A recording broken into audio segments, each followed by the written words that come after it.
আসসালামু আলাইকুম রহমতুল্লাহি ওয়াবারাকাতুহু। সম্মানিত দর্শক, যে বিষয়টি নিয়ে এখন আজকে আমি আলোচনা করব, আমার নিজের মস্তিষ্কে এই বিষয়টি আগে কখনো আসেনি। আমারও মস্তিষ্কে কিন্তু বিষয়টা নাড়া দেওয়ার কারণেই আজকের এই শিরোনামে কথা বলার চেষ্টা করছি। প্রশ্নটা হলো, শেখ হাসিনা কি দিল্লিতে, কলকাতাতে, আগরতলাতে নাকি ঢাকাতে? এটা কি বুকে হাত দিয়ে আমরা কেউ বলতে পারবো? ভারত বলছে তাকে ফেরত দেবে না। ভারত বলছে তাদের দেশে তারা আছে। ভারত বলেছে বা ভারতের পত্রপত্রিকা এসেছে যে তাকে ভারতে আশ্রয় দেওয়ার জন্য, যাকে বলা হয় একটা পলিটিক্যাল ঐক্যমত্য হয়েছে। সমস্ত রাজনৈতিক দলগুলো বৈঠক করে তারা সেখানে তাকে স্থান দিয়েছে। 2 নম্বর হলো যে আমরা পেপারে দেখেছি বা খবর শুনেছি যে তাকে ট্রাভেল পাস দেওয়া হয়েছে, ইত্যাদি ইত্যাদি অনেক বিষয়, এবং তাকে আশ্রয় দেওয়া হয়েছে, তাকে সম্মানিত মেহমান হিসেবে রাখা হয়েছে। এই সকল কথা ভারতীয় কর্মকর্তারা বলেছে। কিন্তু এটা যে কৌশল নয়, এটা আমরা বুঝবো কি করে? এর কারণ হলো, কেবল ভারত নয়, আমেরিকার মতো অনেক বড় বড় যাকে বলা হয় রাষ্ট্র, ইংল্যান্ড, তারা এরকম অনেক ক্ষেত্রে দেখা গেল যে কাউকে তারা জেলখানায় পুরে রেখেছেন, কিন্তু বললেন যে আমরা চিনি না, জানি না কোথায় আছেন, বা তাদের জিম্মায় রয়েছে, মেহমান হিসেবে রয়েছে, তারা হয়তো প্রচার করলো মেরেই ফেলা হয়েছে। এরকম অনেক ঘটনা বড় বড় রাষ্ট্রগুলো ঘটে। এখন শেখ হাসিনার ক্ষেত্রে বাস্তব অর্থে কি ঘটেছে, এটি আমরা ভারতীয় ন্যারেটিভ, ভারতীয় পত্রপত্রিকার খবর এবং আমাদের দেখা কিছু দৃশ্য এবং একই সঙ্গে আমাদের কিছু ন্যারেটিভ, এইগুলোকে মিলে আমরা বোঝার চেষ্টা করছি যে তিনি ভারতে আছেন। কিন্তু প্রমাণ কি?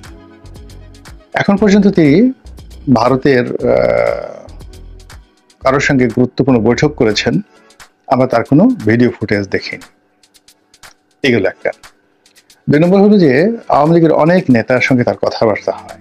কোনো নেতার কাছে তিনি এখন পর্যন্ত বলেননি যে তিনি ভারতের কোথায় আছেন। এবং তার সঙ্গে ভারতের যে সকল নেতা রয়েছেন আওয়ামী লীগের, সাংবাদিক রয়েছেন, এবং তার অনেক ব্যক্তিগত বন্ধু রয়েছেন কলকাতাতে এবং দিল্লিতে। শেখ হাসিনা যেহেতু 75-15 আগস্টের পরে দীর্ঘদিন দিল্লিতে ছিলেন, ফলে ওখানকার রাজনৈতিক অঙ্গন, সাংবাদিক অঙ্গন, এমনকি চলচ্চিত্রের অঙ্গনে তার ব্যক্তিগত বন্ধু রয়েছে। তো সুলেমান নাসরিন যেভাবে ভারতে আছেন, তার যেমন বন্ধু বান্ধব রয়েছে, কাজেই তিনি ইচ্ছে করলে গোপন থাকতে পারবেন না। কোথায় আছেন, কি অবস্থায় আছেন আমরা জেনে যেতে পারি, কিন্তু শেখ হাসিনা ভারতের কোথায় আছেন সেটি তার যারা ভারতীয় বন্ধু রয়েছেন তারা একবার হলেও জানবেন। জয় জানতেন, পুতুল জানতেন। পুতুল তো যাকে বলা হয় দিল্লিতে আছেন। এখন পুতুলের সঙ্গে তো তার কোনো ছবি আমরা এখন পর্যন্ত গত 7 মাসে দেখিনি। পুতুলের সঙ্গে তার সাক্ষাৎ হয়েছে এরকম কোনো দৃশ্য আমরা দেখিনি। জয় ভারতে এসেছেন, তার মায়ের সঙ্গে দেখা করেছেন, এরকম দৃশ্য আমরা দেখিনি। জয়শঙ্করের সঙ্গে, নরেন্দ্র মোদীর সঙ্গে বা অন্য কোনো রাজনৈতিক নেতার সঙ্গে শেখ হাসিনার দিল্লিতে দেখা হয়েছে, আগরতলাতে দেখা হয়েছে কোনো নেতার, বা মমতা ব্যানার্জির সঙ্গে শেখ হাসিনার কথা হয়েছে। খুবই ঘনিষ্ঠ সম্পর্ক তাদের, মমতা ব্যানার্জির সঙ্গে তুমি সম্পর্ক। তো সেরকম কোনো দৃশ্য তো আমরা এখন পর্যন্ত দেখিনি। তাহলে শেখ হাসিনাকে নিয়ে ভারতীয় যে ন্যারেটিভ, বা তিনি শেখ হাসিনা ভারতে আছেন, যে কোনো সময় টুস করে ঢুকে পড়বেন, এই বিষয়টি শতভাগ বিশ্বাস করাটা নির্বুদ্ধিতা। এই প্রথম আমার মনে হলো। দ্বিতীয়ত, তিনি যে বাংলাদেশে নেই, এটা একেবারে উড়িয়ে দেওয়াটাও শতভাগ নির্বুদ্ধিতা এখন মনে হচ্ছে। এর কারণ হলো, তার যে বঙ্গভবনের যাওয়ার যে প্ল্যান ছিল আগস্ট মাসের 5 তারিখে, তো সেই সময়টাতে তিনি গাড়িতে করে একটা টহল দিয়েছেন নিচে। এরপর তিনি হেলিকপ্টারে উঠেছেন এবং তার হেলিকপ্টার ঢাকার আকাশে বেশ কিছুক্ষণ উড়েছে। তারপর সেই হেলিকপ্টার কোথায় গিয়েছে, সেটার গতিবিধি কি, এই বিষয়ে আমাদের কাছে কোনো তথ্যপাত্র নেই। প্রথম দিকে কিছু কিছু গুগল ম্যাপে দেখানোর চেষ্টা করা হচ্ছিল যে তার হেলিকপ্টারটি এত তারিখে সেই দমদম এয়ারপোর্টে গিয়েছে কলকাতাতে, তারপর সেখান থেকে কিভাবে দিল্লিতে গিয়েছে, ওই গুগল ম্যাপ থেকে অনেকে দেখার চেষ্টা করেছে। পরবর্তীতে দেখা গেলো সেগুলো সবই ভুয়া। এর কারণ হলো, এখান থেকে যে বাংলাদেশ থেকে ন্যারেটিভ তৈরি করা হয়েছে সেটি মোটামুটি এরকম দাঁড়ায় যে হেলিকপ্টারে করে গণভবন থেকে তিনি মূলত গেছেন ঢাকা এয়ারপোর্টে, এবং ঢাকা এয়ারপোর্ট থেকে একটা সামরিক বিমানে করে তিনি গিয়েছেন আগরতলাতে, এবং আগরতলা থেকে আরেকটি সামরিক বিমানে করে তিনি দিল্লিতে গেছেন, এবং দিল্লির একটি নিশ্ছিদ্র নিরাপত্তা বলয়ে, দিল্লি বিমানবন্দরের কাছাকাছি একটা নিশ্ছিদ্র নিরাপত্তা বলয়ের ঘেরাটোপে তাকে রাখা হয়েছে। এই জিনিসগুলো কিন্তু প্রচার করা হচ্ছে। এখন আপনি এই ডটগুলো মেলানোর চেষ্টা করেন, গণভবন থেকে এয়ারপোর্ট, গণভবন থেকে এয়ারপোর্ট তিনি গেলেন, এবং এখানে একটা বিষয় আছে যে আপনারা যারা জানেন তারা খুব ভালো করেই জানেন যে গণভবন থেকে তার সরাসরি এয়ারপোর্টে গিয়ে ল্যান্ডিং করার ক্ষেত্রে সিভিল এভিয়েশন থেকে শুরু করে সব জায়গাতে একটা রেকর্ড থাকার কথা এবং থাকবে, এবং সেখান থেকে তিনি যে সামরিক বিমান করে যাবেন সেই সামরিক বিমান আবার যাকে বলা হয় যদি আগরতলাতে যায় তাহলে একটা নর্মাল বিমান যাওয়া কোনো একটা দেশে সেটার এক ধরনের রেকর্ড, আর সামরিক বিমান যখন যাবে মিলিটারি প্লেন সেটার জন্য কিন্তু আলাদা একটা ফর্মালিটিসের দরকার আছে। এর ব্ল্যাক অ্যান্ড হোয়াইট ডকুমেন্ট ভারতের কাছেও আছে, বাংলাদেশের কাছেও আছে, যদি এরকম কিছু হয়ে থাকে। আবার বলা হচ্ছে যে যেই মুহূর্তে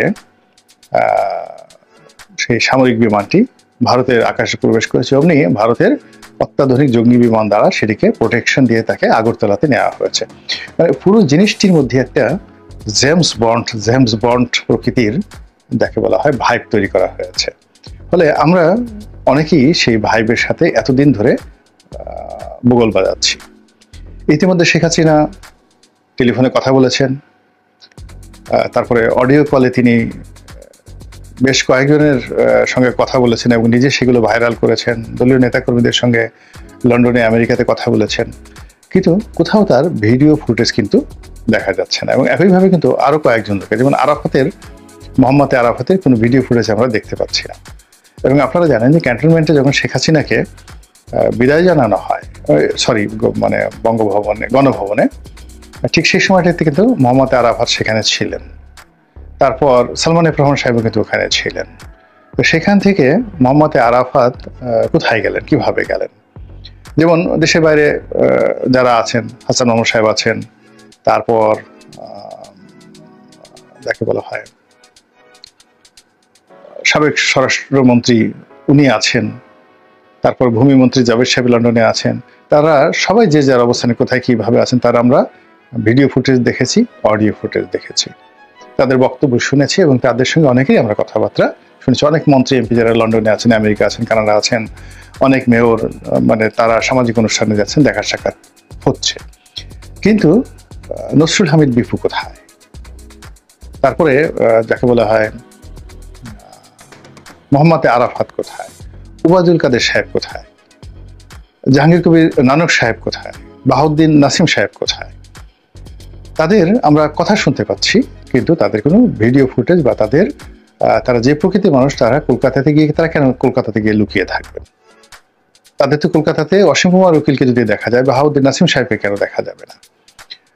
আবার বাহাউদ্দিন নাসিম সাহেব, জাহাঙ্গীর কবির নানক, স্বরাষ্ট্রমন্ত্রী, তারা সবাই কলকাতাতে আছেন, অনেকে দিল্লিতে আছেন, শামীম ওসমান সাহেব হয়তো দুবাইতে আছেন।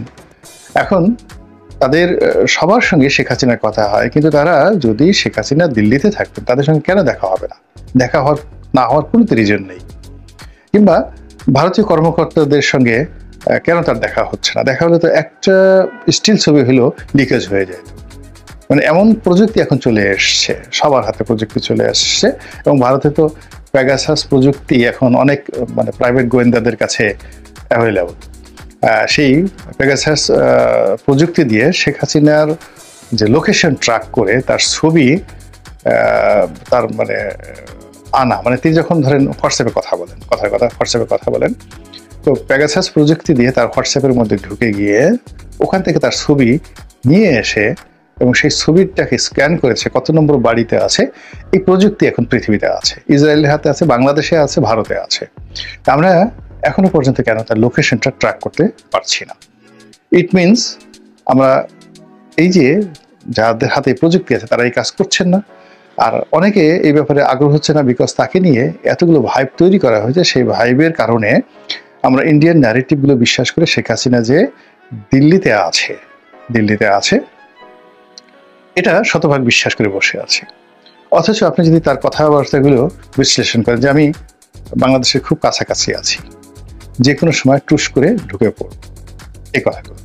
আবার তিনি বলছেন আমি যেখানে আছি সেখানে নেটওয়ার্ক ঠিকমতো কাজ করছে না, ইত্যাদি অনেক কথা। আবার তিনি যে কথাগুলো বলছেন, যেভাবে কথাগুলো বলছেন অত্যন্ত কনফিডেন্টের সাথে, তাতে মনে হচ্ছে যে বাংলাদেশের অনেকের সাথে তার যাকে বলা হয় কনফিডেন্সিয়াল একটি সম্পর্ক তার রয়েছে। তো এই সব মিলিয়ে শেখ হাসিনাকে নিয়ে আপনার আমার যে চিন্তা, সেই চিন্তাটা আমরা এখনো নিশ্চিন্ত পর্যায়ে থাকতে পারছি না।